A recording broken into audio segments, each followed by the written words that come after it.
বিসমিল্লাহির রহমানির রহিম। আসসালামু আলাইকুম ওয়া রাহমাতুল্লাহ। প্রিয় দেশবাসী, বিশেষ করে ঢাকা ৭ আসনের জনগণকে মহান বিজয় দিবসের শুভেচ্ছা জানাচ্ছি। সাথে সাথে যাদের রক্তের বিনিময়ে, লাখো শহীদের রক্তের বিনিময়ে এই বিজয় অর্জিত হয়েছে, তাদের রুহের মাগফিরাত কামনা করছি। তাদের যেন আল্লাহ পাক জান্নাত নসিব করেন।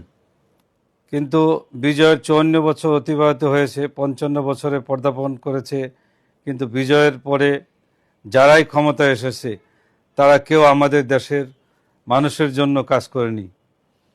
তারা সকলেই নিজ ও দলের জন্য কাজ করেছে। কিন্তু এবার জুলাই পরবর্তী একটা সময় এসেছে দেশ ও দেশের মানুষের ভাগ্যের পরিবর্তনের। মহান বিজয় দিবসের যার উপর দাঁড়িয়ে অর্জিত হয়েছে সাম্য, মানবিক মর্যাদা, সামাজিক ন্যায় বিচার প্রতিষ্ঠা, বাস্তবায়নের একটি সুযোগ এসেছে।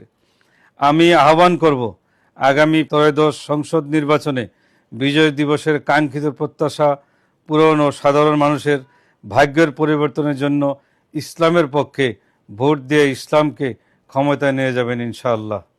আল্লাহ হাফেজ।